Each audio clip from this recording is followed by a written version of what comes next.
Welcome to Midnight Casebook, where every shadow hides a secret and every mystery begs to be solved. Tonight, we unravel the chilling tale of Father Brown and His Eyes Saw Forgiveness, a fan-made story paying homage to the brilliance of G.K. Chesterton's legendary detective. We'd love to have you along for this enigmatic journey. Drop a comment to let us know where you're watching from, share your theories, and if you spot any inconsistencies, don't hesitate to call them out. Your keen eyes and sharp minds help us craft even more captivating mysteries in the future. Chapter 1. His confession didn't match murder. "I killed her," he whispered, eyes hollow and hands trembling, "but I don't know why. Because when I found the body, she was already dead." The words rolled off his tongue with the weight of a death knell, and yet they didn't land as confessions usually do. Not in that cold, empty church, not with the scent of candle smoke still fresh from the morning mass, not with Father Brown watching him silently from the pew, unmoving, like a statue carved from sorrow itself. The man's name was Lawrence Eden, a schoolteacher with a quiet voice and a life of service. Not the type anyone expected to walk into a confessional and claim a murder, and certainly not the type to confuse whether he killed someone who was already dead. But he said it again. "I killed her, but she wasn't bleeding when I found her." That detail, that impossible detail hung like a blade in the air. No blood. And yet the coroner's report, which had not yet been made public, described the scene in brutal, gory detail. The woman had been stabbed 3 times in the neck, left in the greenhouse behind the rectory, her body drenched in a pool of her own blood. Yet Lawrence said there was none. Father Brown didn't blink. He sat still, the way only those who've spent their lives listening to lies can sit, not judging, not accepting, just waiting. The room seemed to shrink as silence crept in, stretching around the edges of Lawrence's words, like smoke around a flame. Something didn't make sense, not in what Lawrence had said, but in what he hadn't. The next day, the village was already bubbling with gossip, like rot beneath a thin layer of civility. The murdered woman was Beatrice Grove, a widow with a bitter tongue and too much knowledge about too many people. She'd been seen arguing with Lawrence 2 days prior, an argument that had ended with her shouting, "You can't undo what I know." But no one knew what that meant, or if they did, they weren't talking. The police had arrested no one. The body had been found by a gardener who promptly fainted. The newspapers whispered of robbery, jealousy, revenge. But Father Brown knew none of those things matched Lawrence's confession. Why confess to a murder you didn't commit in a way that made no sense, using details only the killer could know, but getting them wrong? That night, Father Brown walked the path behind the rectory alone, beneath a sky so black it swallowed his thoughts. He stopped at the edge of the greenhouse, now cordoned off with rope and silence. He stared at the lock, broken from the outside, and remembered something Lawrence had said in passing. "I heard the glass break when I entered, but the glass had already been shattered when the body was found." That meant someone wanted Lawrence to think the crime had happened when he arrived. Someone had staged the murder to appear recent. Why? Inside the greenhouse, the earth still smelled of tomato vines and something darker, a sickly sweet rot. Father Brown knelt slowly, his eyes tracing the patterns on the floor. Blood had soaked into the cracks of the cement tiles, but curiously, only 2 sets of footprints, Beatrice's and someone else's, light and unsure. No boot prints, no sign of Lawrence's heavy soles. He never stepped into the blood. The mystery throbbed like a bruise. Why would a man say he killed someone he hadn't touched? Why imagine a clean corpse when the truth was so horrific? The next morning, Lawrence was arrested. Not because of evidence, there was none, but because his confession was so strange, so haunting, that it terrified the inspector into action. He confessed again, calmly, and even added, "I think she smiled at me after she died." No one knew what to do with that. Father Brown sat with him in the holding cell, the air thick with rust and fear. Lawrence stared at his hands like they weren't his own. "I went to speak to her," he murmured, "to tell her I forgave her for what she said about my sister, but when I saw her there, I just froze. She looked peaceful, as if she had just let go." Father Brown leaned forward. "And what did she say about your sister?" Lawrence's face went blank. I don't remember. Lies don't always come from evil. Sometimes they come from pain too deep to touch. But this was something else. A man forgetting why he hated. A murder staged to be misunderstood. A victim who smiled in death. That night, the parish received a letter with no return address. Inside was a single page, with a sentence, written in smeared black ink.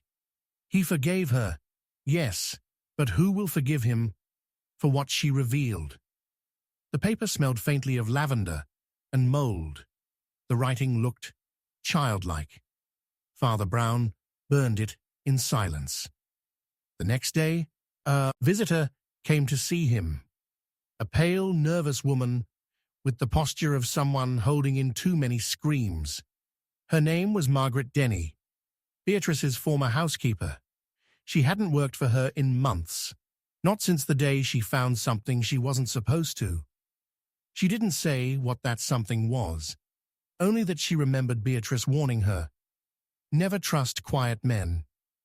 They listen too well." Margaret's hands shook as she spoke. "She used to make lists," she said, "of secrets, people's pasts, what they'd done, who they'd hurt. She had one on Mr. Eden too, but I never saw it. I only heard her say she'd finally found the one thing that would make him break." "What happened to the list?" Father Brown asked. Margaret went silent. Her eyes flicked to the candle, burning in the corner. "She started burning them after the cat died." Father Brown's voice dropped.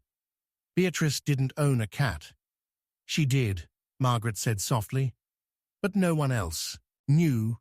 She found it dead one morning, poisoned."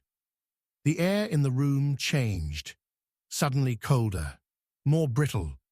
A warning whispered from the grave. The next clue came by accident, during a quiet visit to Beatrice's home, now under police seal. Father Brown, escorted by a reluctant constable, noticed a strange draft near the bookshelf. He touched the back panel, hollow. Inside was a compartment, empty except for a single page tucked behind the wood. A torn note, stained with old ink. He was only a child. He never knew. I lied to protect them all. Father Brown stared at it for a long time. He said nothing. That night, Lawrence Eden screamed in his cell. He said he saw her, Beatrice, standing in the corner, pointing at his chest. When the jailer came in, Lawrence was crying, clutching something in his hand. A button, old, copper, tarnished, not from his clothes, from hers. It had been in his pocket the whole time. He swore he'd never seen it before. That was when Father Brown realized the truth didn't matter anymore. Something had been set in motion long before the murder. A lie buried in the past. A sin wrapped in protection. and now a punishment unfolding, slowly, precisely, as if designed by guilt itself. Lawrence wasn't the killer, but he was guilty of something worse than murder. The next Sunday, Father Brown stood before the empty pews, delivering a sermon no one would remember. Outside, the village raged with theories. Some said Beatrice's ghost haunted the church. Others whispered that Lawrence had lost his mind long ago, and the murder was simply the final crack. No one mentioned the poisoned cat. No one remembered Margaret Denny after that week. She left the village without a word. And Father Brown, he visited Lawrence one last time. "I know who did it," he said, his voice a whisper beneath the hum of silence. Lawrence didn't react. But the truth will never be told. Outside, the bells rang, and somewhere behind the silence, something, or someone, wept. Chapter 2. Only Father Brown knew why. The man who slit his own throat didn't scream. He laughed and whispered, "Now she can't tell them either." The laughter echoed in the confessional like something inhuman, soaked into the wood, and then it stopped, dead. The blade clattered to the stone floor with a soft metallic sigh, and the blood that followed made the air metallic and thick. Father Brown did not flinch. He had heard many things in that booth: guilt, lies, rage disguised as remorse, but never a man who chose death over truth, and certainly never one who died smiling. The man's name was Bernard Crane, and moments before his final breath, he had asked one simple question: is forgiveness still offered, even if the sin was never mine? 3 hours later, no one in the village of Gillingford could make sense of the death. The constable said suicide. The doctor confirmed it clinically, and the villagers, whispering over their fences and teacups, said it was madness brought on by grief. Bernard's wife, Sarah, had died the week before, drowned in the river under strange circumstances. But there was no note, no farewell, and no reason anyone could understand for why a man so deeply religious would choose the confessional to die in, except perhaps to be heard by someone. Only Father Brown knew why. Or at least, that's what people began to say once the second body was found. It was the grocer's apprentice, young Adam, no more than 16, found hanging in the storeroom with a rosary wrapped around his wrist and the words, "I saw her mouth move," carved into the wooden shelf beside him. Everyone said it was unrelated. The boy had troubles, they whispered, imagined things, made up stories about ghosts and shadows in the church. But Father Brown had spoken to Adam 3 days before his death. The boy had asked if voices could be mistaken for sins, if hearing someone lie was the same as lying yourself. And now he was dead. The river that had taken Sarah Crane remained silent. But Father Brown stood by its edge that evening, watching the current drag secrets deeper into the mud. The death of Bernard, the strange, mute grief in the village, the boy's final words, it all formed a shape he couldn't yet see, like smoke before a fire.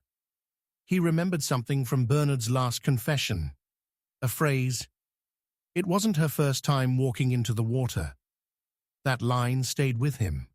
He began with, "Sarah." Her body had been found downstream, tangled in reeds, but the villagers had all assumed suicide. She'd walked into the river, wearing her best coat, no bruises, no struggle. Her hands folded, but the doctor's report, which had been quietly revised, noted that her shoes were missing, though her feet were clean, as if she hadn't walked at all. Father Brown visited her home that night. The Crane's cottage had been locked since the funeral, but a key had been left for him by someone anonymous. Inside, dust still floated like memory in the air. The teacups were set for two.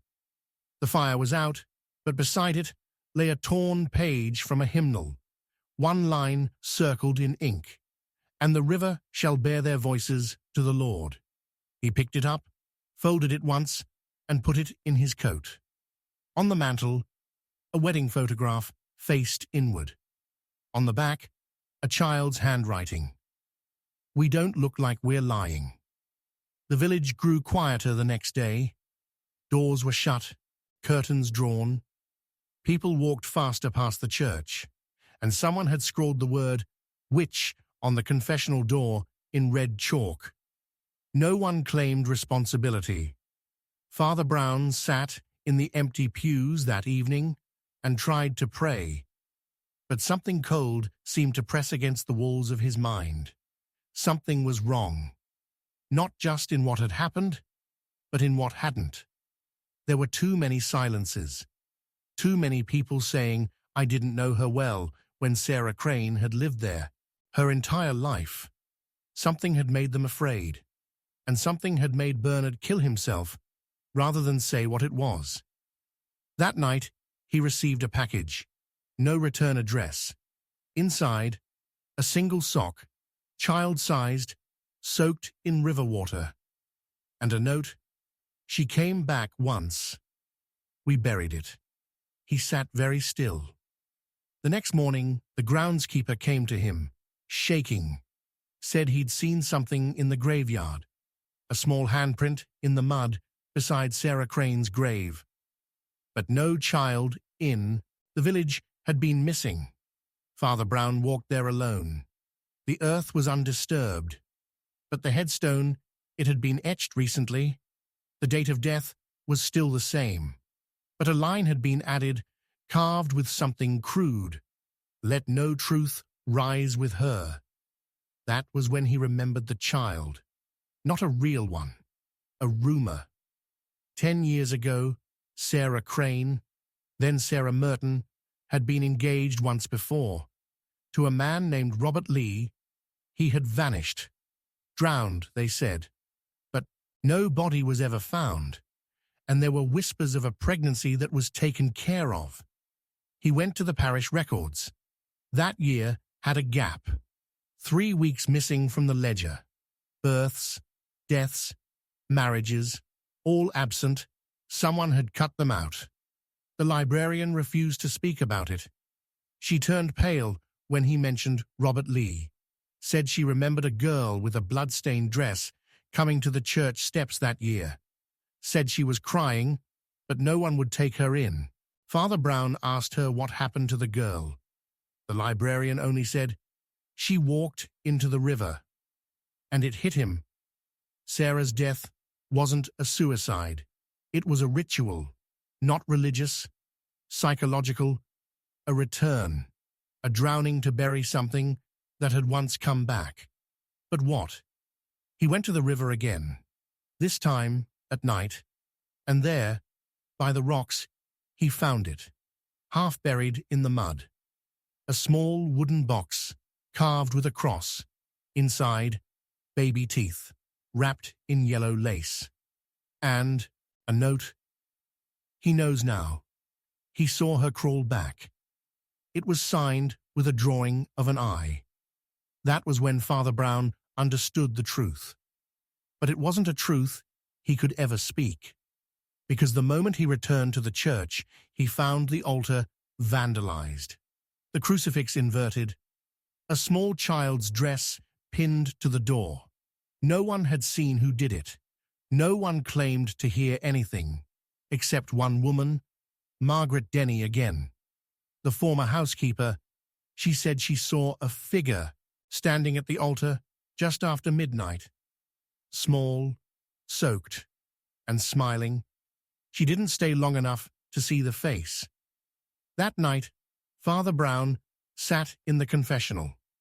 Door closed, light flickering, and he said nothing. He simply listened. To the creak of the wood, to the wind against the stone, to the soft sound of something, someone, breathing on the other side. Then, a child's voice whispered, "Do you forgive her, if she was never meant to live?" He did not answer. He could not, because he understood now what Bernard had died to protect, what Adam had tried to speak before he was silenced, that something had come back, not for revenge, not for justice, but because the river had carried a soul that was never baptized, a soul that had been hidden, drowned, denied.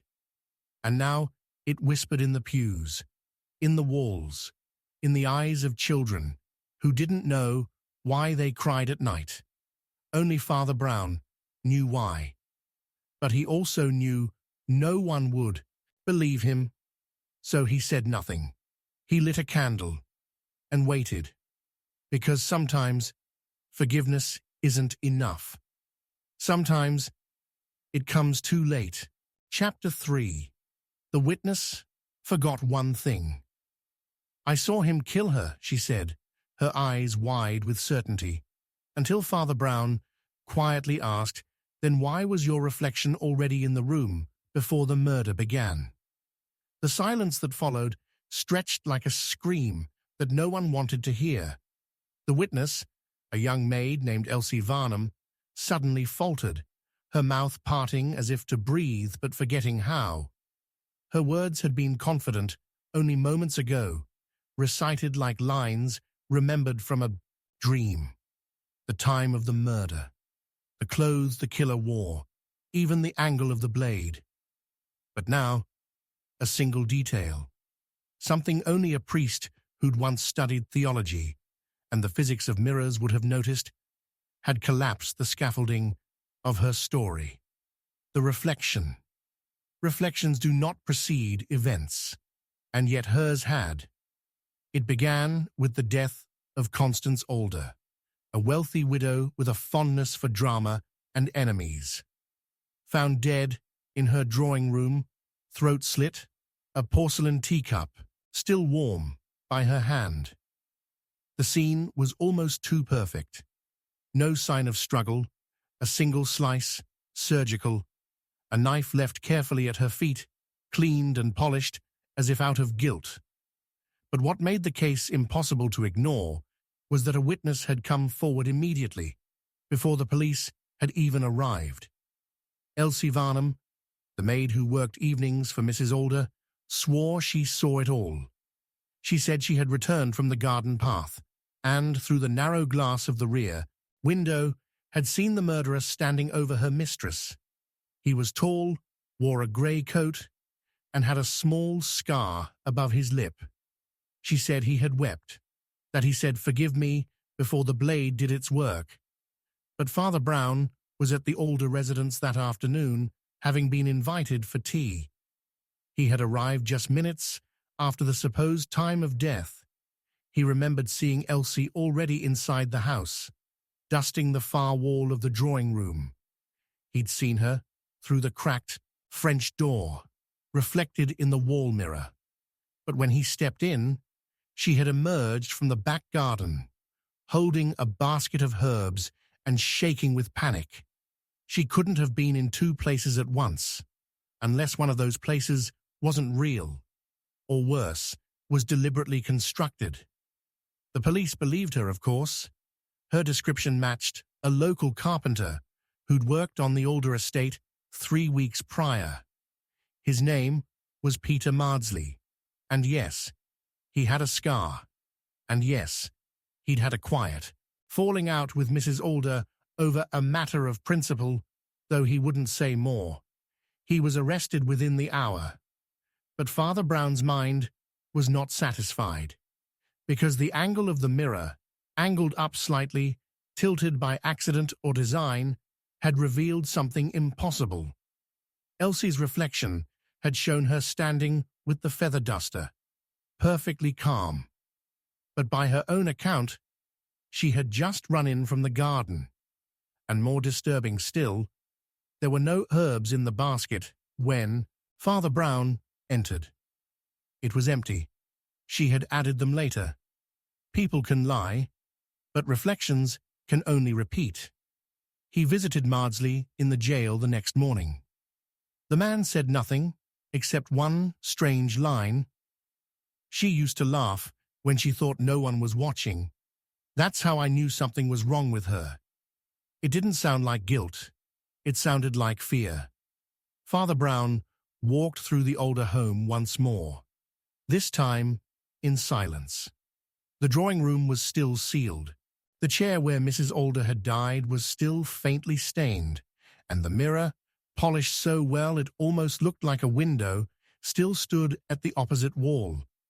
But it was the bookshelf behind the chair that caught his attention. All the books were color-coded, perfectly symmetrical, except one, Confessions of a Medium. He pulled it down. Inside, a single pressed rose, dead, brittle, and beneath it, scribbled in sharp pencil, "One of us knows. One of us remembers, and neither of us should." He burned the page. That evening, he questioned Elsie again, not about the crime, but about her memory, what she saw in dreams, whether she believed people could remember things that didn't happen to them. She paled. "Sometimes," she said softly, "I feel like I'm watching myself from above." He nodded. "And do you ever say things you didn't mean to say?" "Yes," she whispered, "especially when I'm around mirrors." And that was when he knew. The murder had not happened as described. It may not have even been committed by the man in the grey coat. In fact, it may not have been committed by anyone in that room at all, not in the traditional sense, because someone had rehearsed it, over and over, until the reflection remembered it better than the witness did. Elsie had spent weeks watching Mrs. Alder, dusting, fetching tea, standing silently behind her as she talked to guests and scolded letters. She had watched from the angle of that mirror so many times that on the day of the murder, her mind had replayed what she expected to see, not what had actually happened. But then, why the basket of herbs? Why the missing details? And most importantly, why had she lied about seeing the killer cry? Unless she wanted the killer to seem forgivable, unless she had imagined the scene not from trauma, but from guilt. Father Brown returned to the house a third time, late at night, and in the attic, beneath a loose floorboard, he found a notebook, not hidden well, almost like it wanted to be found. Inside were dozens of written conversations, all between E and C fictional dialogues, rehearsed. And one final line, underlined twice. "She doesn't deserve to live in both of us." There was no C on staff, but Mrs. Alder's first name was Constance. Split mind, split memory, split story. The next morning, the constable came to Father Brown, shaken. Peter Maudsley had hanged himself in the cell, left no note. But in his boot was a small ribbon, the kind used to tie back women's hair. It matched the one Elsie wore the day of the murder. Father Brown visited her one last time. She was seated in her small kitchen, staring into a bowl of water. "Do you think people can kill and forget?" she asked. "No," he said gently, "but I think they can remember things that didn't happen and forget the things they planned all along." She blinked slowly. "Then which one am I?" He didn't answer, because he didn't know, and maybe neither did she. When he left the house, he glanced into the window. Her reflection was smiling. She wasn't. And at that moment, he knew the case would never be closed, because a witness can forget, but a mirror never does. Chapter 4. Her tears hid the knife. She wept so violently over the dead man's body that no one noticed the blood on her sleeves wasn't his, and the blade was never found until Father Brown opened her locket. They called it a crime of passion. a tragic act of love twisted by betrayal. But from the beginning, Father Brown knew something was wrong, not because of what she said, but because of what she didn't. The woman was Eleanor Gresham, widow of the late Thomas Gresham, who had been found slumped across his study desk at precisely 6:47 p.m., a single stab wound in the chest and no sign of forced entry. His drink was untouched. His spectacles still hung on the tip of his nose, and Eleanor, disheveled, weeping, covered in crimson, cradled his body like a mother mourning a child.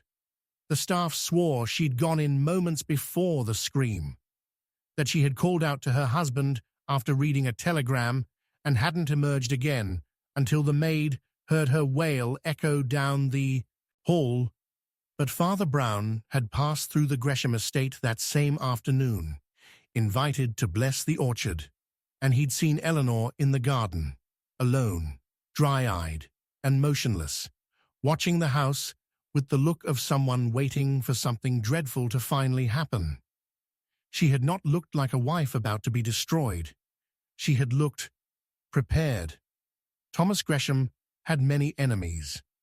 A former barrister, with too many secrets and an even longer list of debts, he had been known to blackmail his clients before they could blackmail him.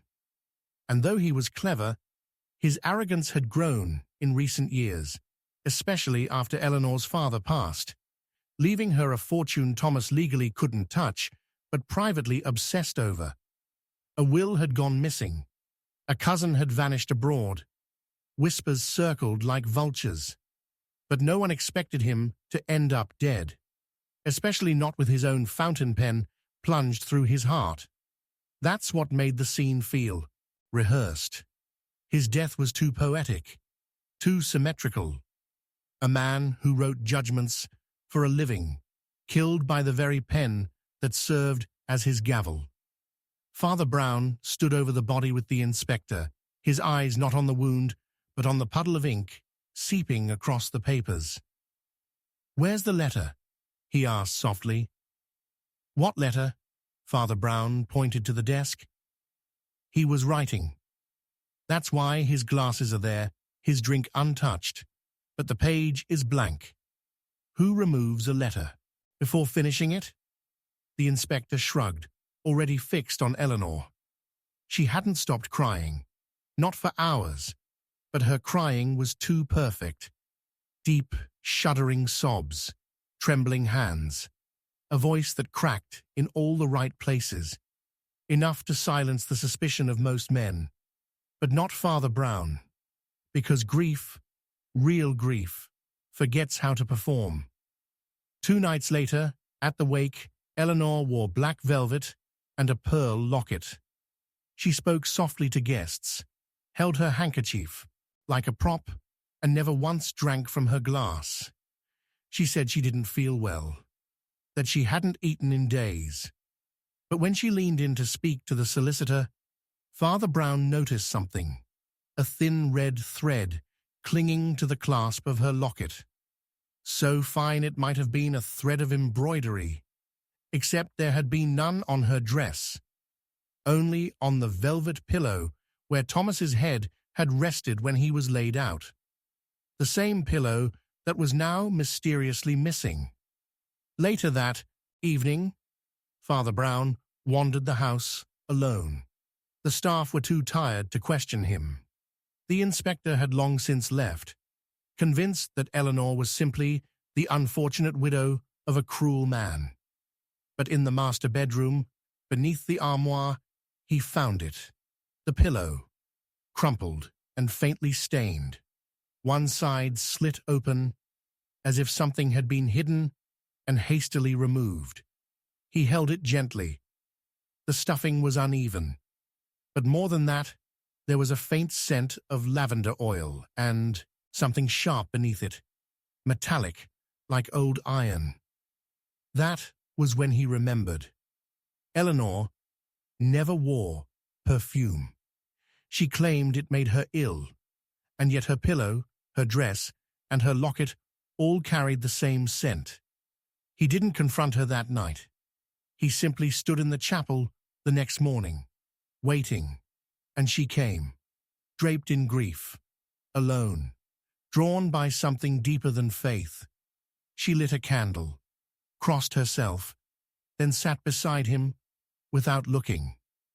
"They're saying it was robbery," she said quietly. Father Brown didn't answer.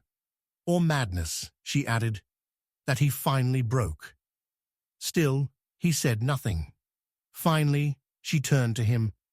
"Why are you here, Father?" He looked at her gently. "Because when you cried over his body, your hands were folded beneath your sleeves. And because that locket you wear has grown heavier since the night he died." For a long moment, she didn't move. Her eyes welled with fresh tears. But she didn't cry. Instead, she reached for the chain around her neck and unclasped it. The locket fell into his palm. He opened it slowly.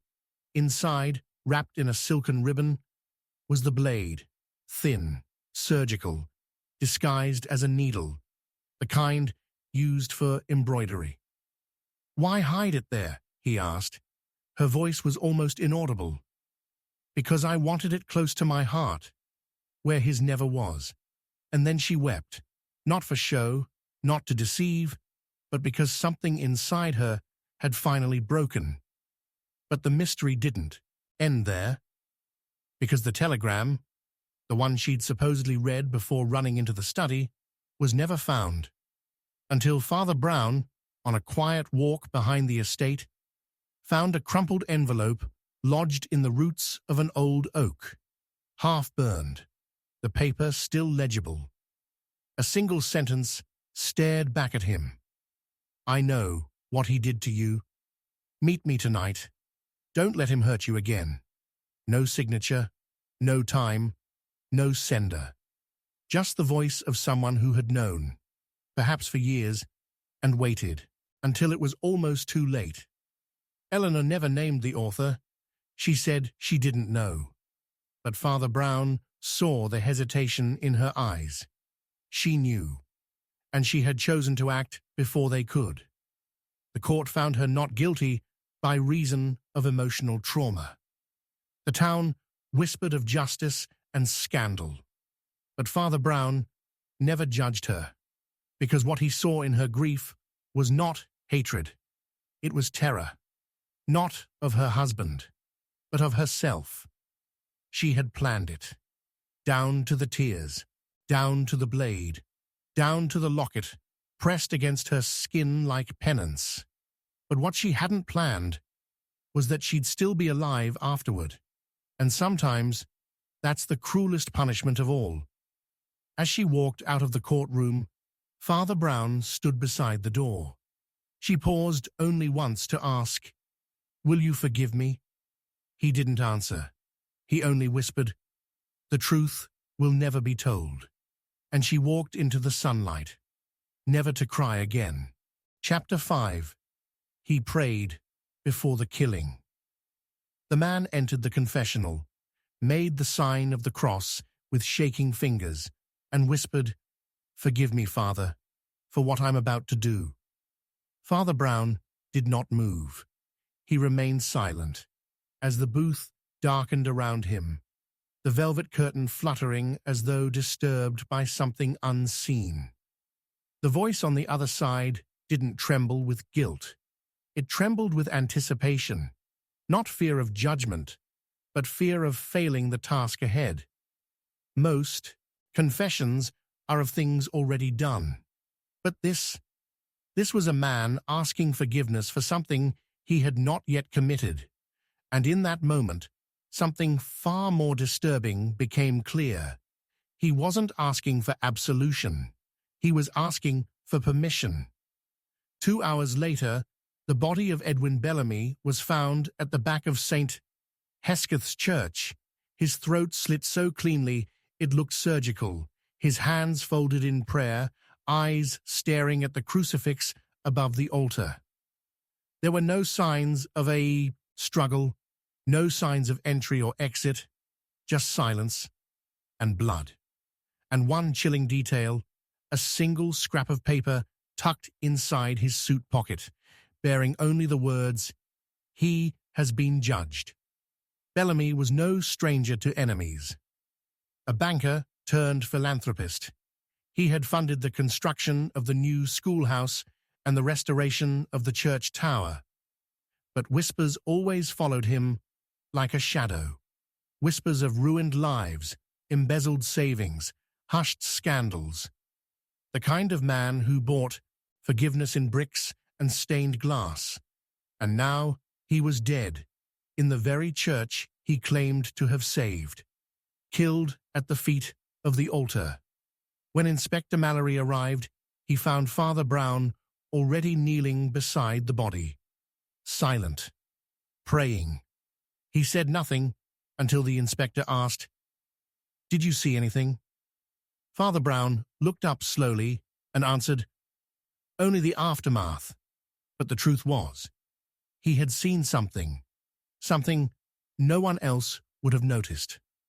A faint imprint on the wooden floor just beside Bellamy's right hand, 3 fingertips smudged with ash, pressed gently into the grain. Not blood, not soot, ash. From a thurible, perhaps, or from something far older. Father Brown said nothing of it yet. He returned to the confessional booth that evening. The scent of wax and incense lingered, but so did something colder. A strange metallic smell, like the edge of a knife kept too long in darkness. He sat inside, closed the curtain, and waited. Nothing happened for several minutes. Then he heard it, the faintest scrape of something outside the booth. Not footsteps, something dragged, as if someone had left, but not fully. The air turned still, breathless, and then he heard a sound that didn't belong, a single sob, choked and quickly silenced, from the last pew in the sanctuary. He stood, stepped into the aisle, and found a boy sitting there, not more than 17, head down, fingers clasped so tightly his knuckles were white. Father Brown recognized him, Caleb Ferris, one of the altar boys, soft-spoken, shy, a boy who never missed Mass, the kind of boy who watched the world but said little of what he saw. "Did you hear anything last night?" Father Brown asked gently. Caleb shook his head too quickly. "Did you see anyone?" "No," Caleb whispered. "Only him." "Him?" The boy pointed toward the altar. "He was already there when I came in, like he was waiting to be punished." Something about the way he said it made Father Brown stop breathing for half a moment. That night, Father Brown searched the rectory records. Bellamy had been a member of the parish for only 3 years. Before that, he had lived in London, under a different name, Edmund Brayton, disbarred from his practice after allegations of financial fraud. That much Father Brown already suspected. But there was more.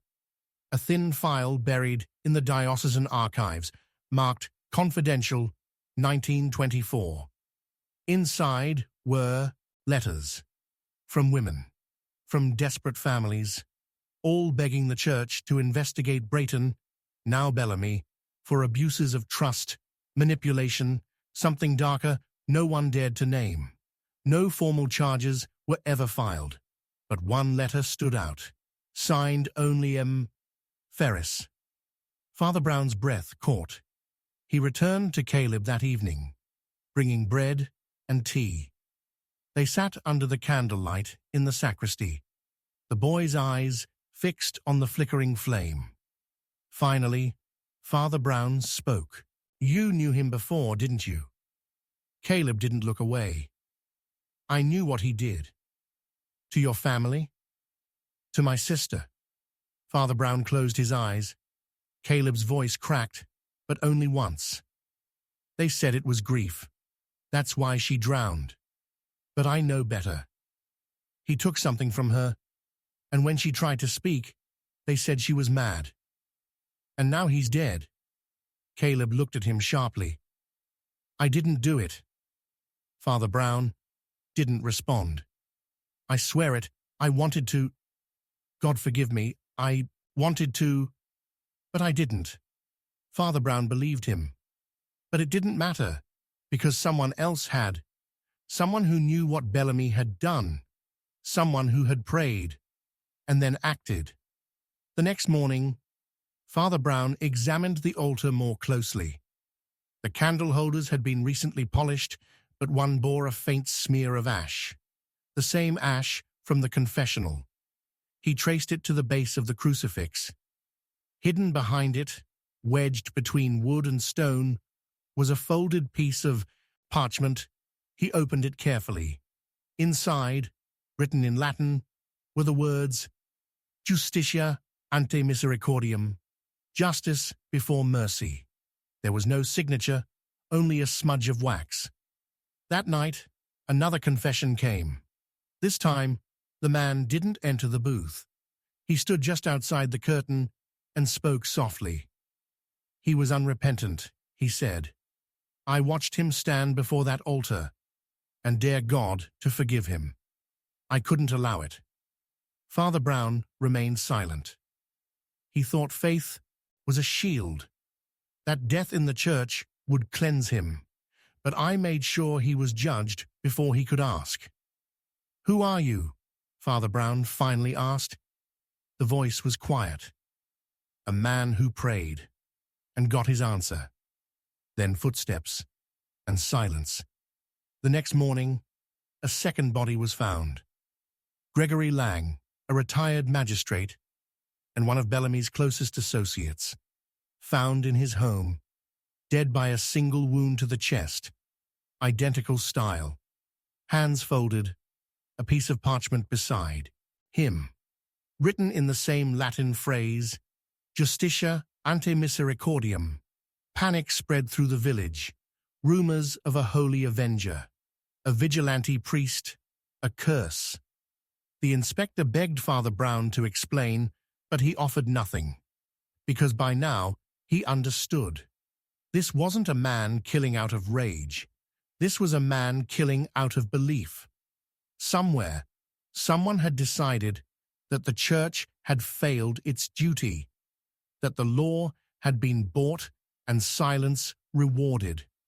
So he had taken on the robes of judgment himself, not as executioner, but as instrument, a false priest, a ghost of retribution, someone who thought the altar itself gave him power. But who? Father Brown returned to the confessional one final time, lit a single candle, waited, and finally he asked aloud, "Why confess before the killing?" A voice whispered from the shadows, "Because I needed him to hear it." God? No, the dead. The voice stepped into the light. It was Father Keene, a visiting priest from the next parish, beloved, charismatic, often praised for his sermons about justice, penance, divine order. He smiled sadly. "They begged us to protect them, Brown, and we gave them nothing. You killed them. I gave them what they denied their victims: fear, fear of judgment, fear of truth. I made them feel the weight they'd escaped." Father Brown stared at him. "And what about your own sins?" Keene's eyes shone. "I confessed them before the first blade fell. And do you believe you're forgiven?" Keene stepped forward, offering his wrists. "I believe I will be." Father Brown didn't move. He simply said, "The truth will never be told," and blew out the candle. Chapter 6. A Forgiveness. Father Brown regretted. He granted absolution to a man who confessed to murder, and 3 days later, the victim walked into the church, smiling. Father Brown had heard many confessions in his life, but none like that one. The man's voice was steady, no trembling, no hesitation. He had described the killing in quiet, meticulous detail, where the body lay, how the breath left the lungs, the precise number of seconds before he turned and left the scene. "I buried him in the woods behind the old tannery," the man had said, "beneath the roots that fork like fingers. I didn't do it out of hate. I did it because he ruined what was holy." Then he had wept and begged for mercy. And Father Brown, believing this man to be consumed by grief and haunted by sin, had given him what he asked for. He had said, "God's forgiveness is not withheld from the truly repentant." And the man had replied, "Then I am free." But now that man, Miles Henley, was missing, gone without a trace, and the victim he swore he had killed, that man had returned, not dead, not buried, smiling. The man's name was Samuel Dawn, a former seminarian turned solicitor. He had left the church under mysterious circumstances years ago, after whispers of inappropriate behavior and a scandal too buried to be discussed. His appearance in Kemblewick was unexpected, unannounced, and deeply unsettling. Because when he entered the church that morning, he knelt at the very pew where Father Brown had sat the night of the confession. And he whispered, "He thought he could silence me, didn't he?" Father Brown didn't speak. He simply watched. The man who was supposed to be dead was not only alive, but seemed to know something. Something about the confessor, something about him. The mystery unraveled like rotting cloth. The police were summoned, of course. A missing man, a supposed murder, but there was no evidence. No body, no blood, just the confession, which could not be used. And Dawn insisted nothing had happened to him, that he had simply been away, that Henley must have misunderstood, and yet he would not look Father Brown in the eyes. The town grew uneasy. Henley had been quiet, faithful, unremarkable, a man who mended shoes and spoke gently to children. He and Dawn had crossed paths briefly years ago during a land dispute, but there had been no record of any animosity, no sign of violence. Until now, Father Brown walked the path to the tannery that night. The woods there were tangled and cold, littered with the bones of industry long dead, and under a tree, with roots that did indeed fork like fingers, he found something buried shallow in the soil. Not a body, not even bones. A jacket, Miles Henley's jacket. Inside the breast pocket, a torn photograph of a woman and child. The woman had her face scratched out. The child had a cross drawn over the heart. The mystery deepened. Henley had no wife, no children, no family as far as anyone knew. Father Brown carried the photograph home, lit a candle, stared at it, long into the night, and remembered something Henley had said just before leaving the confessional. "I did it to protect what he tried to destroy." What had Samuel Dawn destroyed? The next morning, Father Brown questioned Dawn directly, asked him why he returned, asked him why he had vanished for 7 years. Dawn only smiled and said, "Some truths require time to ferment. Others require silence. I chose both." "And the woman in the photo?" Father Brown asked. Dawn froze, just for a second, but it was enough. "I never saw her," he said. "I never asked if you did," Father Brown replied. That night, the church was broken into.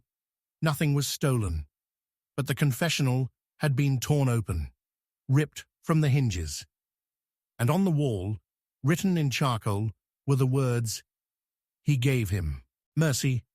What did I get?" The next day, Father Brown found a box placed gently on the altar. Inside, Miles Henley's Bible. Pages torn. One verse circled in red ink. "Vengeance is mine. I will repay, saith the Lord." The police began to suspect Henley had faked his death, that perhaps he had meant to scare Dawn. But Father Brown knew that wasn't true, because Henley had believed he'd killed him, which left one possibility. Someone had made him think he had. He visited the apothecary, quietly inquired about sleeping draughts, memory tonics, herbs that blurred time and truth. The woman behind the counter hesitated, then admitted a prescription had once been filled. For Samuel Dawn, years ago, a blend designed to induce sleep and suggestion. He returned to the tannery, dug deeper, and beneath the roots he found a small metal tin. Inside, ashes, not of a body, but of paper, cloth, photographs, a charred corner of the same photo. The child now gone.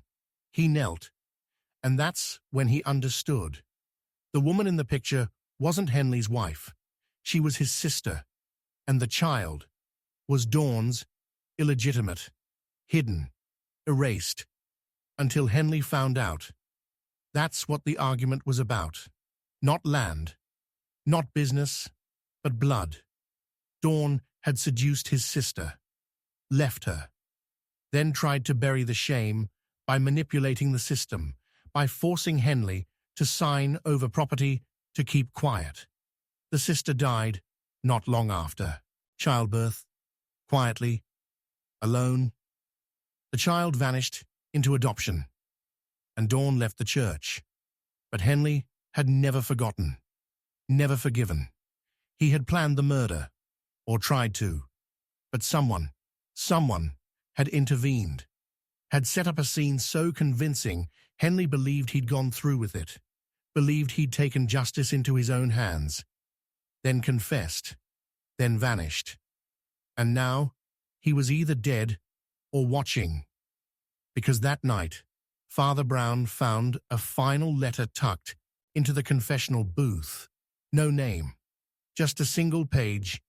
You told me forgiveness was divine, but some things even God would weep to forgive. He smiled as he signed the papers, smiled as my sister bled, smiled when they called her weak. I forgave him, Father, but now I regret it, because I see what mercy becomes when no one fears judgment.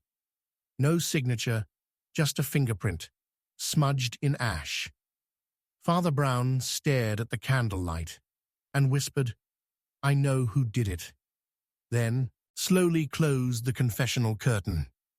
But the truth, he said, will never be told. Chapter 7.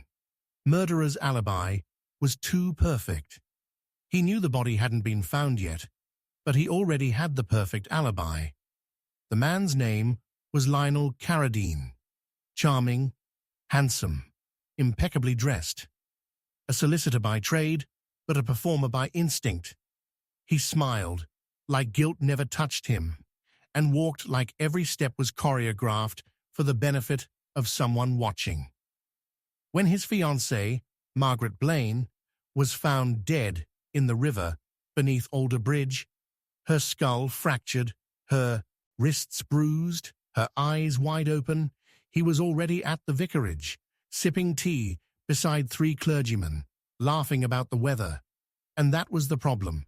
His alibi wasn't just solid, it was surgically designed. Witnesses, timings, paper trails. He'd made sure to be seen by all the right people, at all the right times, with all the right facial expressions. He had even inquired about Margaret's whereabouts during the tea, making some offhand remark like, I do hope she's not cross with me. I was late again. It was casual, natural, a touch of worried affection, a rehearsed line delivered with the ease of a man who knew the script. But the script had one flaw. Father Brown had passed him on the road to the vicarage that same afternoon. Walking alone, his boots muddy, his hair disheveled. It had struck Father Brown as odd at the time. Lionel never walked when he could ride, never appeared out of breath. But there he was, flushed and hurrying, his eyes fixed on the ground as though trying to unsee something. When Margaret's body was discovered that evening, the village didn't gasp. They held their breath. Everyone liked Lionel. Everyone trusted Lionel. But something about the way he had made himself seen that day, it didn't feel like grief. It felt like preparation. And what kind of man prepares an alibi before there's a crime to cover? The investigation began with sympathy and ended with unease. There were no signs of a robbery, no forced entry to her cottage, no suicide note. The coroner ruled the cause of death, blunt force trauma to the back of the head. Drowning was secondary. Someone had struck her hard and then dragged her body to the riverbank. Whoever did it knew her well. Lionel wept at the funeral, held her mother's hand, read scripture at the grave. But Father Brown noticed the flowers he laid on the casket were artificial.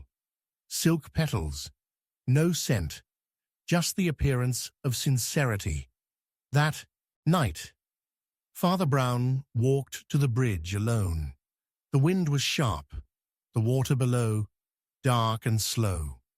He stared down at the spot where Margaret had been found, her body snagged in reeds like a broken doll. The bank showed no footprints, but 10 paces east, just beyond the fence, the mud held a strange depression, as though something heavy had rested there for a time. A suitcase, or a body. He measured it with his cane. 5 feet, 3 inches, Margaret's height. The killer hadn't dropped her into the river. He had waited, thought about it, laid her down, stared at her, maybe prayed. But why delay? Why linger? The answer came 3 days later, when the inspector declared Lionel officially cleared. His alibi, after all, was airtight. That's when Father Brown began to suspect the unthinkable. Not that Lionel had lied, but that he had built the murder around the truth. What if the time of death was wrong? What if Margaret hadn't died that afternoon? What if she had died before the tea, and the whole performance had been constructed after the fact to make Lionel appear innocent? He returned to Margaret's cottage. It had been sealed by the constables, but the back window was loose.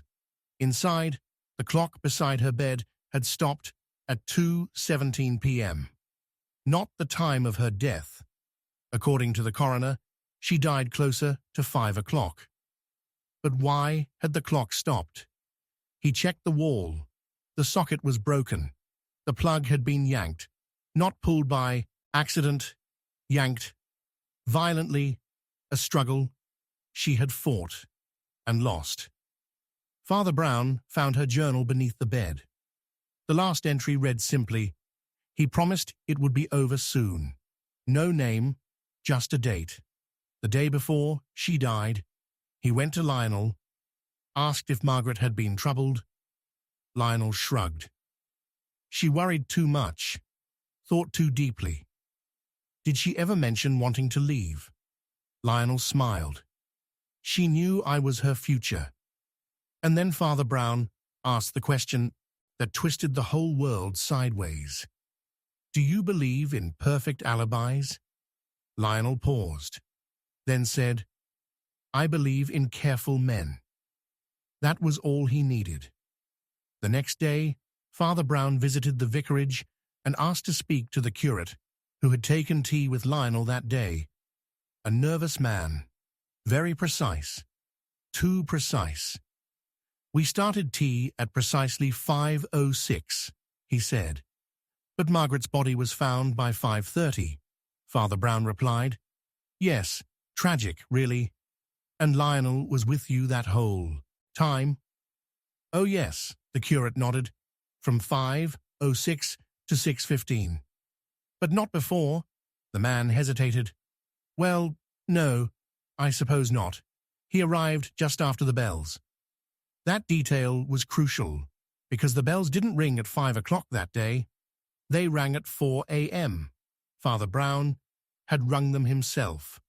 Lionel had arrived far earlier than anyone remembered, and had stayed long enough to make it feel like a full visit. But the murder could have occurred before any of them sat down.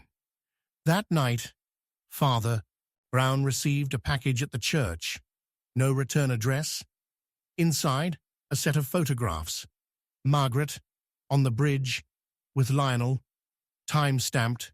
The final photo showed her alone, staring at the camera, eyes wide, as if she had just realized she was being watched. On the back of the photo, a single sentence written in pencil. He told her to smile. There was no signature, only a smear of red wax. Father Brown walked to the station and asked to view Lionel's office. They granted him access. After all, he was only a priest. What harm could he do? In the drawer of Lionel's desk, beneath piles of client files and legal forms, was a notebook. Not case notes, scripts, pages of dialogue, smiling lines, morning statements, practice sentences. She meant the world to me. I don't know what I'll do without her. God must have needed an angel. He had written them down, rehearsed them, lived them, even before she was gone. Father Brown closed the notebook, returned it exactly as he found it, and left. There would be no arrest, no conviction. The evidence was too thin, too neat, too perfect. Because Lionel Carradine had done the impossible. He had constructed a crime around his alibi. Not to hide it, but to fit it. And that was the part that haunted Father Brown most. Not that the man had killed her, but that he had smiled doing it, knowing no one would ever question him. As he walked through the churchyard that night, a breeze stirred the trees. Somewhere behind him, footsteps echoed. He didn't turn, because he already knew who it was, and because the truth, he realized, would never be told. Not now, not by him, and certainly not by Margaret. Chapter 8. One clue. Burned too bright. The fire was supposed to destroy the evidence, so why did the killer make sure the brightest clue was the only one left untouched? The blaze had torn through the Dunwick estate in the dead of night, swallowing portraits, documents, ledgers, letters, everything except a single wax-sealed envelope, perfectly preserved atop a scorched piano. A letter that should have been ash, a letter addressed to Father Brown, and it hadn't been left there by chance.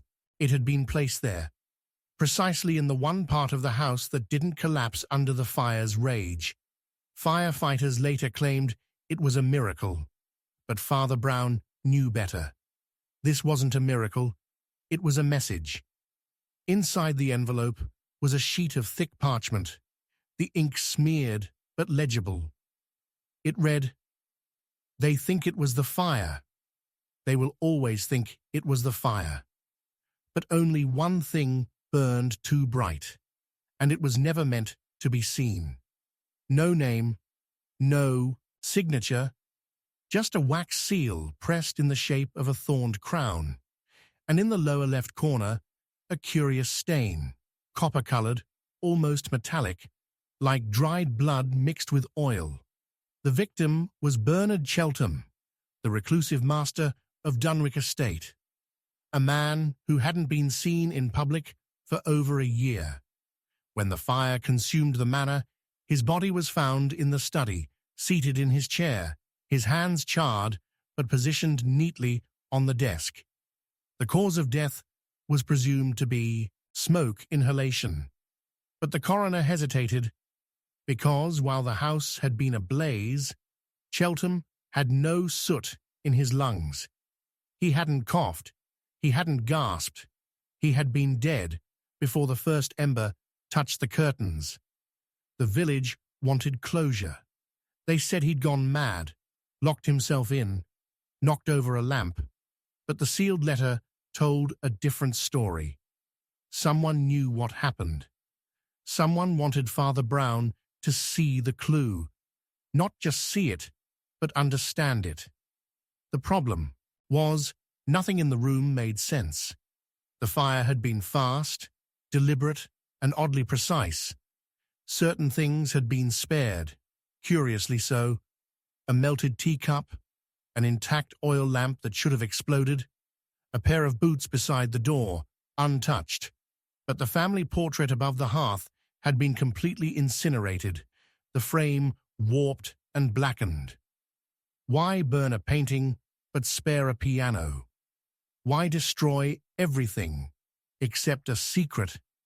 Father Brown began with the seal. The thorned crown was an old monastic symbol, one not commonly used. It was associated with a forgotten order from the 1600s, the Custodes Silenti, or Keepers of Silence. They were rumored to deal in sins that the church couldn't touch: hidden confessions, forbidden rites, stories never told aloud. But what did that have to do with a country estate in 1950s Kemblewick? The Cheltham family had always been shadowed by rumours. Bernard's grandfather, Nathaniel Cheltham, had vanished in 1903 during an investigation into missing altar boys. No charges were ever filed, no body ever found. The family had closed ranks and said nothing. Silence became their legacy. Father Brown visited the ruins again. Amid the char and ruin, he searched the piano. Beneath the lid, hidden among the warped strings, he found a second envelope. This one wasn't sealed, just folded. Inside, an old photograph, faded, cracked. It showed a boy, perhaps 12, standing beside a priest. Neither was smiling. On the back, March 3rd, 1902. He told me not to speak, and suddenly, Father Brown saw the shape of it. The fire wasn't meant to destroy evidence. It was meant to burn away history. But one clue had burned too bright, too visible, too intentional. Someone wanted the truth to surface, but only just enough to drive madness, not justice. The local constable had no leads.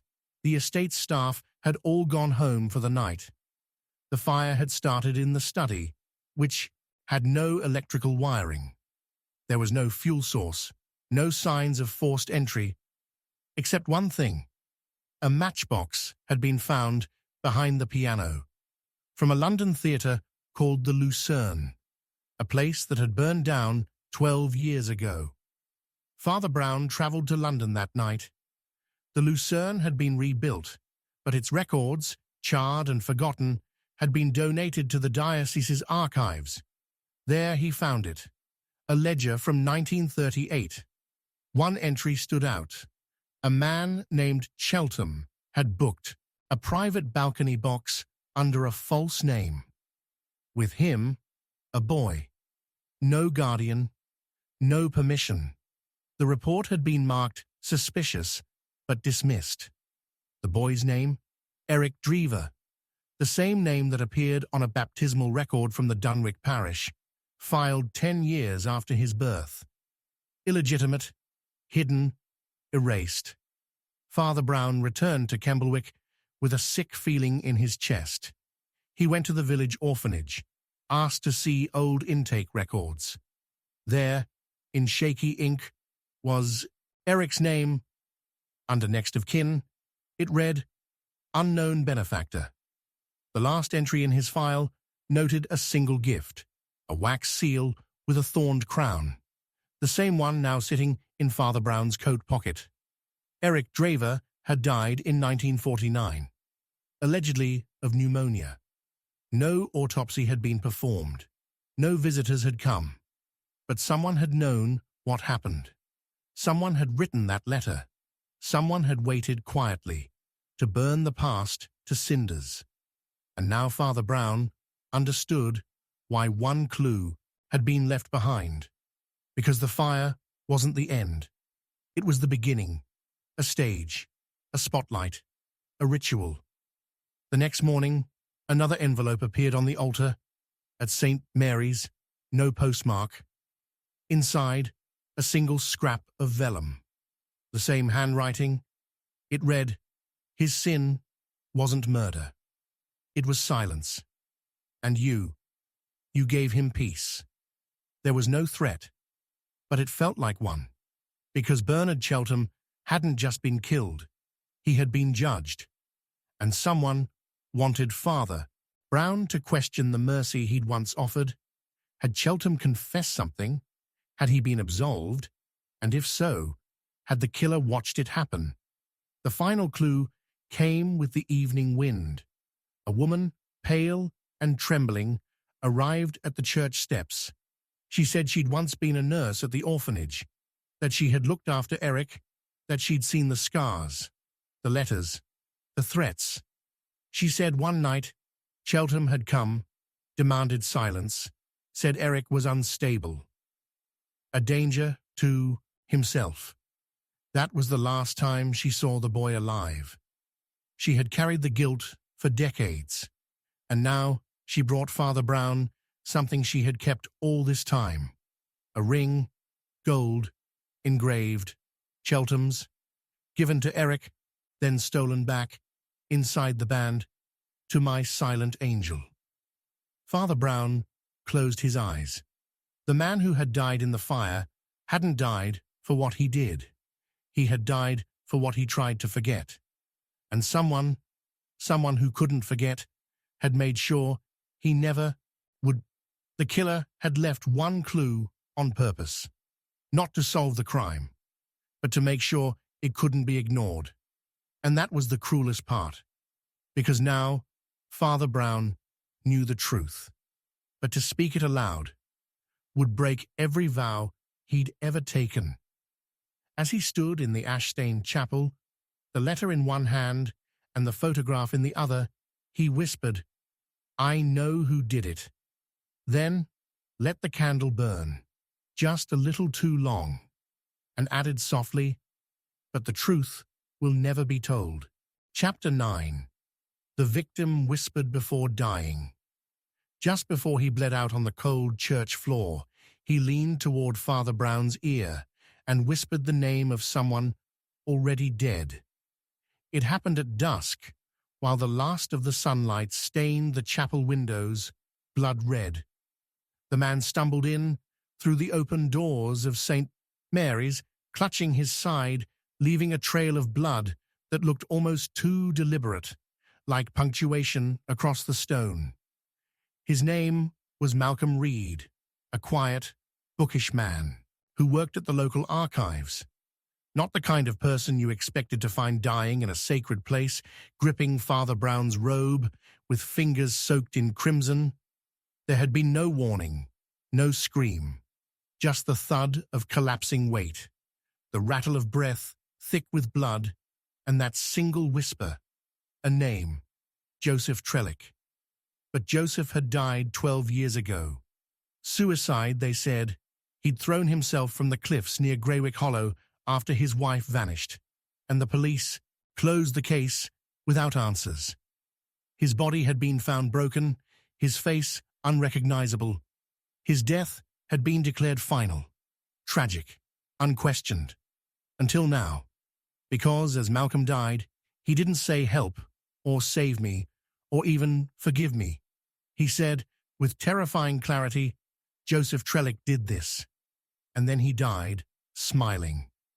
Father Brown stood frozen beside the altar. He had heard many final words, last confessions, regret, prayer, but never a name that pulled the past back from the grave like this. He waited, kneeling beside the body, watching the blood pool like a question no one wanted to answer. The inspector arrived, baffled. There were no signs of forced entry, no witnesses, no murder weapon, only the body, the whisper, and a locked door that should have been open. As the coroner moved in, Father Brown saw something clutched in Malcolm's left hand. Not a weapon, not a note, a rosary, but not his own. The crucifix was scorched at the center, burnt and blackened, like it had once been held in fire, a fire that hadn't been seen in Kemblewick since the Greywick Hollow blaze, the one that had destroyed the Trellick home after Joseph's death. Father Brown took the rosary silently. No one else noticed.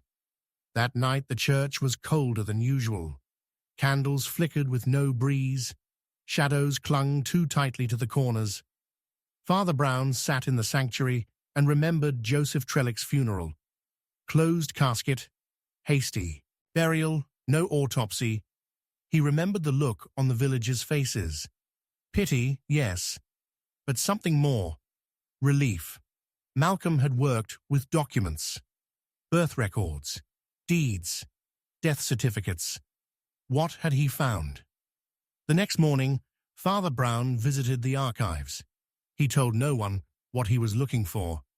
Just browsed, patient, quiet. He found Malcolm's desk undisturbed, but tucked into the spine of a large parish record book was a torn envelope. No address.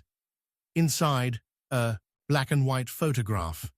A wedding, Joseph and Helena Trellick. But the date scrawled on the back wasn't right. The photo said 1921, but their marriage certificate said 1923. A 2-year discrepancy. A missing chapter. And in the corner of the photo, almost cropped out, stood a third person. A woman with a veil. Not Helena. Her sister, perhaps. Or her reflection. Father Brown took the photograph and searched deeper. In the baptismal records from 1922, he found something that shouldn't have been there. An entry for a child named Elias, born to Helena Trellick. No father listed, no death recorded. Just nothing. He closed the book and stared at the candle flame until the wax blurred his vision. Someone had hidden a child. Someone had scrubbed him from the records. Someone who wanted the past to stay buried. But Malcolm had found it. And now he was dead. Father Brown returned to the cliffs at Greywick Hollow. The wind howled. Just like it had that winter day 12 years ago. The sea had taken Joseph. The villagers said the rocks had smashed him to pieces. But no one had seen the fall. No one had seen the body clearly. What if he hadn't died? What if the suicide had been a mask, a vanishing act? He climbed down the narrow path along the rocks. Near the edge, half concealed by ivy, was the old Trellick cabin. Burnt out, blackened, but not gone. He entered slowly, walking across the warped floorboards. Something crunched underfoot. Glass, a mirror, shattered, and on the wall, scrawled in faded chalk, "She never told him. So I never forgave her." The words cut deeper than any knife. Who was she? Helena or someone else?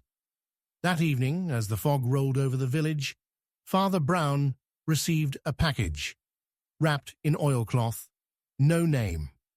Inside, a copy of Malcolm Reed's last checked-out file. A bundle of land deeds. The properties had one thing in common. They were all owned by Helena's father, and every single one had been quietly transferred to a man named Elias Harrow, a name no one in the village recognized. But Father Brown did. He returned to the graveyard, moved to the far corner, near the old stones. And there, beneath the twisted yew tree, was a marker. Elias Harrow, born 1922, died 1945. No epitaph, just silence. But the grave had been disturbed. Recently, someone had visited. Father Brown stood in the rain, the rosary clenched in his palm. And then he remembered the last part of Malcolm's whisper. It hadn't been just a name. It had been a sentence. Joseph Trellick is me. Not did this, is me. Father Brown dropped the rosary. Joseph Trellick hadn't killed him. Malcolm was Joseph. And Joseph had never died. He'd become someone else. Changed his name. Returned. To finish something. To silence someone. But he had failed. And now the real killer had finished what Joseph started. But who? Who had killed the man who had already died? The answer came that night, in a letter placed beneath the church door. No signature, only ink. He thought pretending to be a ghost would keep him safe. But ghosts burn too easy. And you, Father, should have never let him kneel beside you. Father Brown stared at the letter until dawn, and whispered, I know who did it.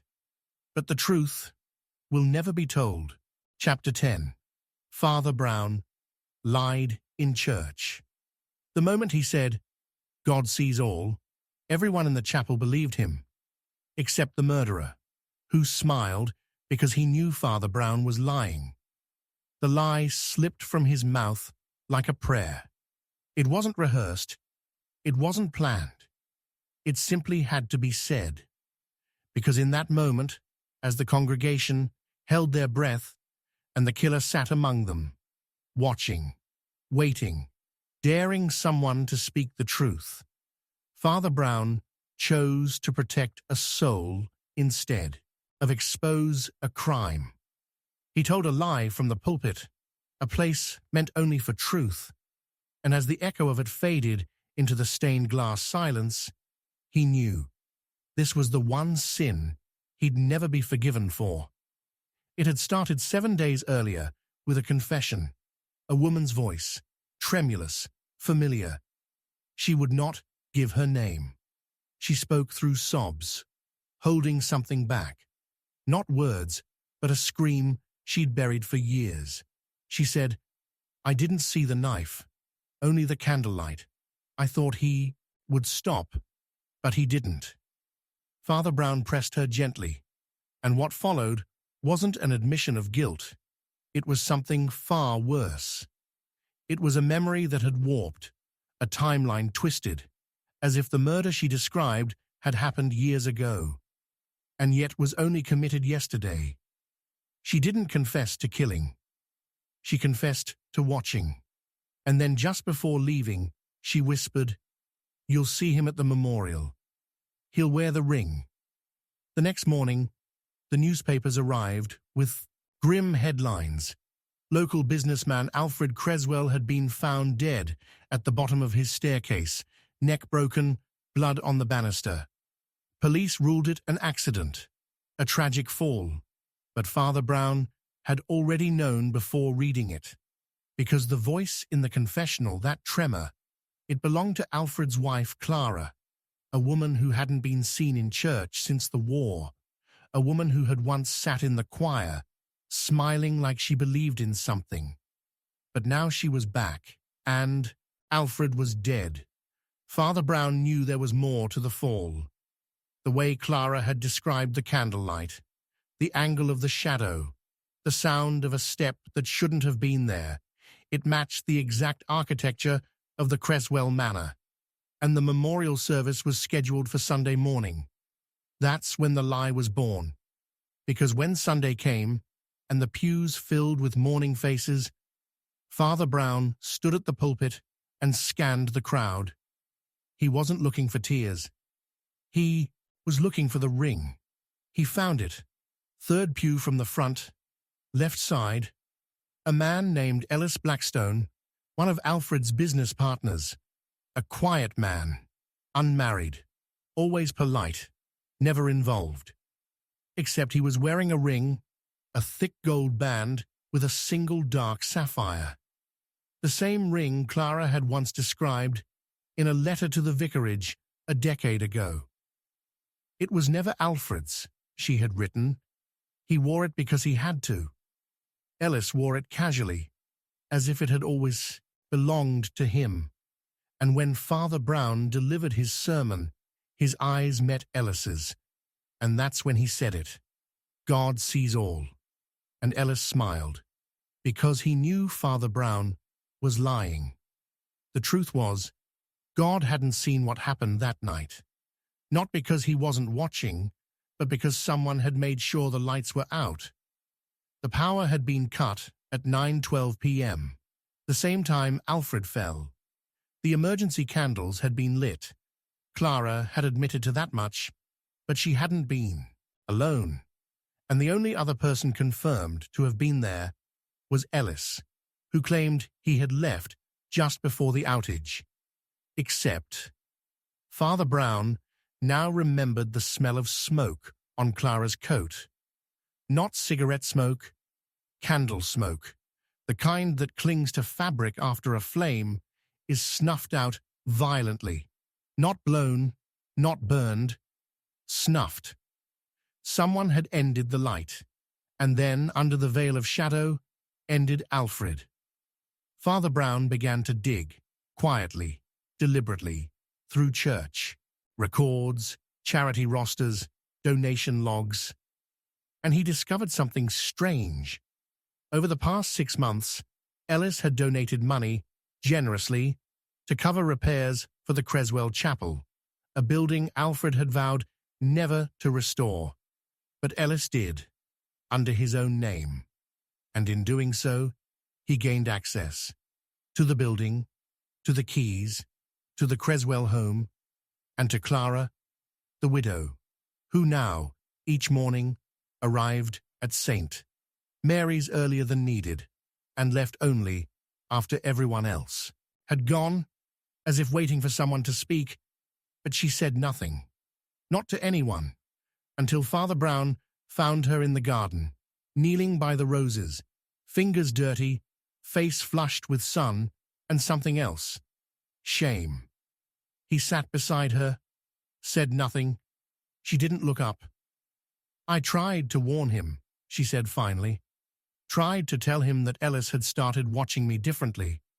But Alfred never believed in ghosts, especially not the kind that wear skin. Father Brown's hand trembled. Did Ellis kill him? She shook her head. He didn't need to. He just stood on the stairs and waited. And you?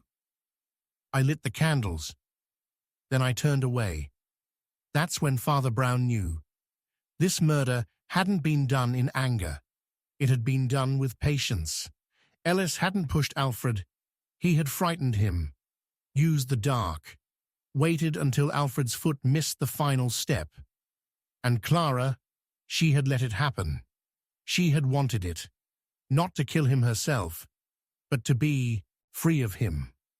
And in that space between guilt and innocence, a man had died, a man who perhaps deserved it, a man who perhaps didn't. Father Brown returned to the church and found Ellis sitting there, alone, waiting, not for absolution, for certainty. You're not here for prayer, Father Brown said quietly. I'm here for confirmation, Ellis replied. I want to know if you believe me. About what? That I didn't touch him? You didn't need to. Ellis smiled, a soft, sad smile. Then you understand. Father Brown stared at the crucifix. No, he said. I understand nothing. But he did. He understood everything. The next morning, the inspector came to him, said they'd reopened the case, found evidence the fall wasn't an accident, asked Father Brown if he knew who might have done it. Father Brown looked him in the eye and lied. No, he said, I heard nothing. I saw nothing, and no one has confessed. He walked away before the silence could ask anything more. That night, he returned to the pulpit, lit a candle, and prayed. Not for justice, not for peace, but for clarity. Because in that moment, as the flame danced in the silence and the empty pews watched with hollow eyes, he realized sometimes the only way to protect the innocent is to lie in the house of truth. He whispered, I know who did it, then extinguished the candle and said nothing more. Chapter 11. A soul screamed for redemption. The scream echoed through the empty chapel at precisely 3:03 a.m.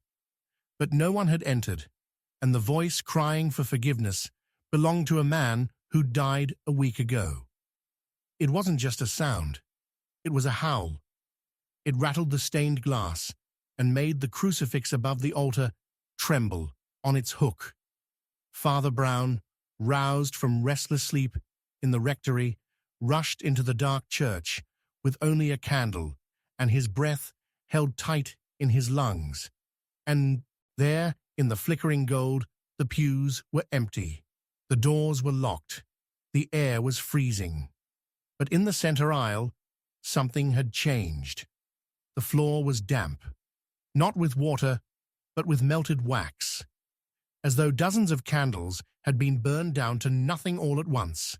At the center of it all, a name had been carved into the wood, letters jagged and desperate. Raymond. Raymond Cuthbert had died the previous Sunday, found in his home, collapsed near the hearth. The doctor said it was heart failure. Quick, quiet. The man had lived alone, estranged from his family, withdrawn from the world. But he had attended Mass every Sunday without fail, never missing confession. Father Brown had known his face, but not his story. The villagers called him the Shadow Man, not for any sinister reason, but because he never lingered in the light. He spoke softly, paid in coins, walked with his head bowed.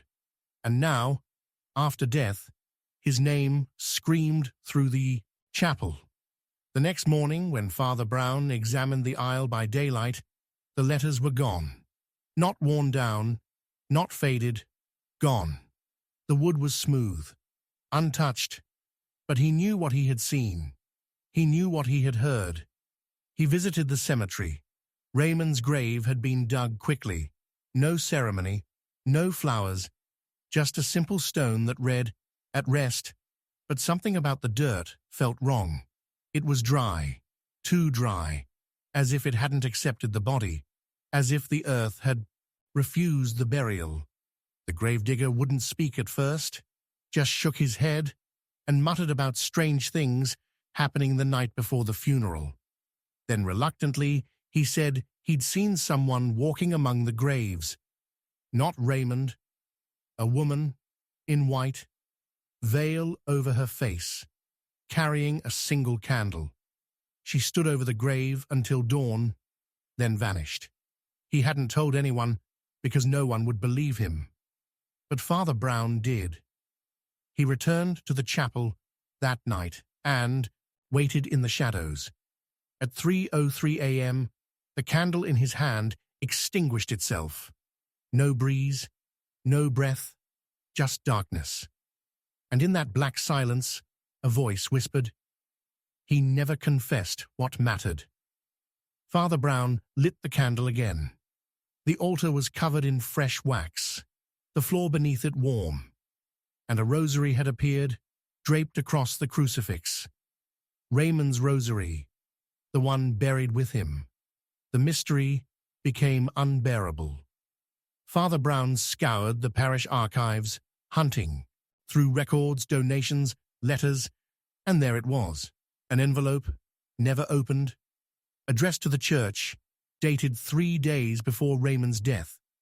Inside, a single sheet. "Father, I lied to you. For years. What I said in confession, it wasn't the sin. It was the story I told myself to forget the real one. The sin I committed wears a face. She wore white, and I closed the door behind her. No signature, but the handwriting matched. And beneath the ink, a faint smear of red wax, like a seal had once been there, melted off, erased." Father Brown remembered the woman in the veil. He asked around the village. No one knew of her, until he visited the old asylum grounds, now a hospital.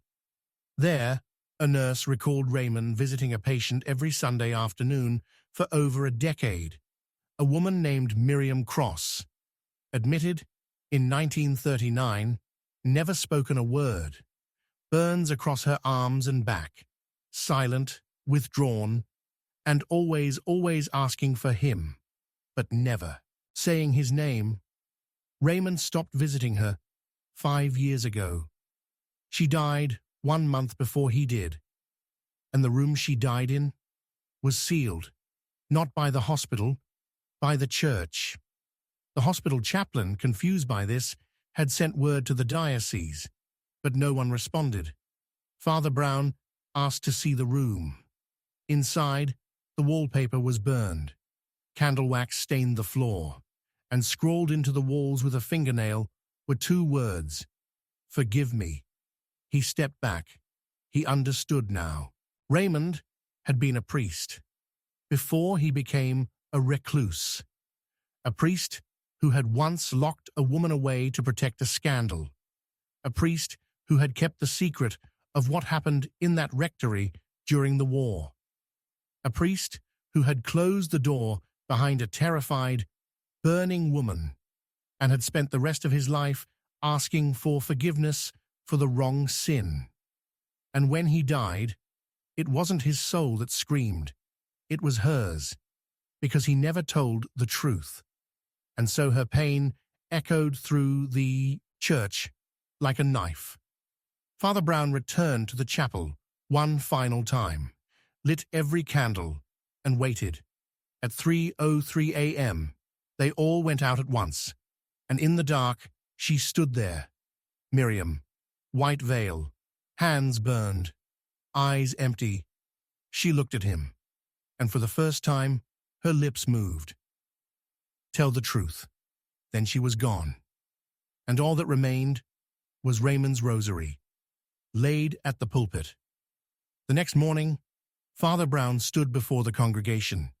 He opened his mouth, but said nothing, because the truth would destroy too many lives, too many names buried in stone, too many secrets the church had sealed shut. So instead, he whispered, "I know who did it," and let the silence finish the rest. Chapter 12. Only guilt could solve this. The killer had left no fingerprints, no weapon, no footprints, and no witnesses, only a confession from someone who didn't commit the crime, but felt guilty enough to believe they had. It was the kind of case that shredded logic and mocked evidence. The body had been found in the nave of St. Jude's Chapel, laid out as if on display, arms folded, eyes open, mouth gently parted in a half-formed word.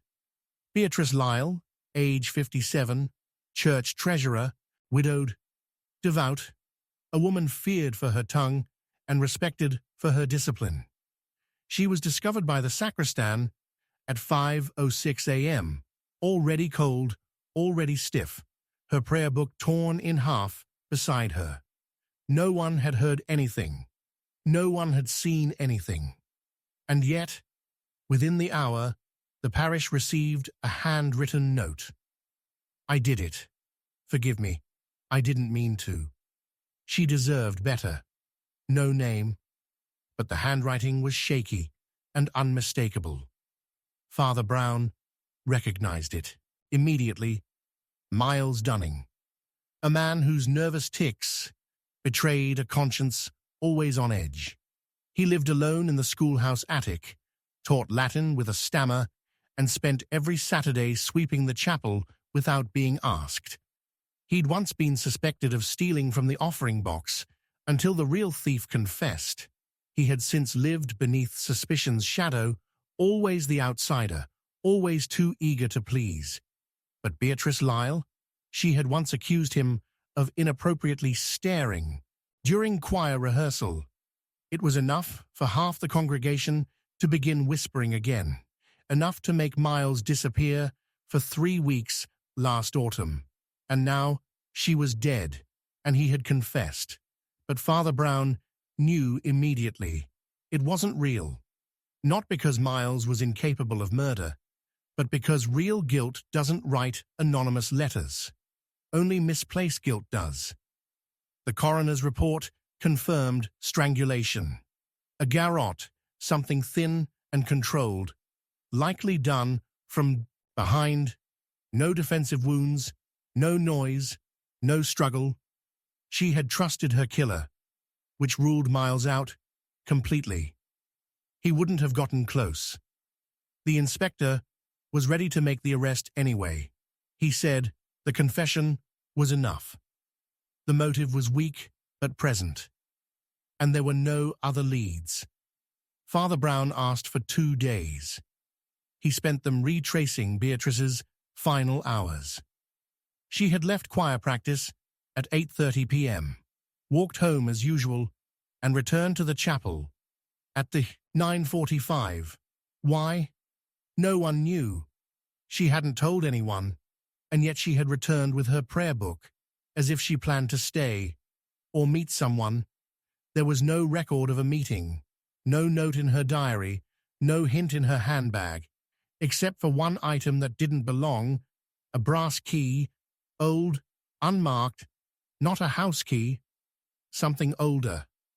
Father Brown knew the chapel's history, knew it had once been connected to the adjacent monastery by a hidden passage, now sealed. He searched the south transept until he found it, a small brass plate near the floorboards, covered in dust, unnoticed for years. The key fit perfectly. The door groaned open into darkness, a passage, stone-walled, airless. He followed it with a lantern in one hand and prayer on his lips. It opened into a chamber the size of a tomb, and in the center, a chair, facing a mirror, and on the mirror, scratched faintly into the glass. Only guilt sees truth. He stood for a long time, staring at that phrase. Someone had built a place to reflect not faces, but sins, not for prayer, for confrontation. He returned to the chapel, sat in the pew, waited. At 2:14 a.m., someone entered quietly, a woman, Evelyn Card, Beatrice's closest friend. She moved like a ghost, stopped at the altar, knelt, and whispered something into the floor. Then rose, turned, saw him, and didn't flinch. "You knew I'd come," she said. He nodded. "She called you that night, didn't she? She wanted to confess something, and you didn't want her to." Evelyn sat beside him, her hands trembling. She had written it down, everything, what she did to Miles, how she lied to protect someone else. "Who?" Evelyn looked him in the eyes. "Me." Father Brown said nothing. "I was the one who misread Miles. It was my jealousy. I thought he liked her, not me. She told me to stay quiet, that she'd fix it. But when she said she'd confess it to the church council, I couldn't." He closed his eyes. "You strangled her in the chapel. She forgave me while I did it." He opened his mouth, but no words came. "I was the one who left the note," she said softly, "not to confess. To invite someone else to. I thought maybe someone would feel enough guilt to make the world feel sane again. I didn't want to be the only one." Miles blamed himself because he always does. Tears slid down her face. Father Brown reached for her, hand, but she recoiled. "I don't want comfort," she whispered. "I want to burn." "You want redemption." "No," she said. "I want to be found guilty." The next morning, Evelyn turned herself in. Miles was cleared, but the town changed, because guilt had solved the case, but not the grief, not the suspicion that had lived too long in the corners of hearts and minds.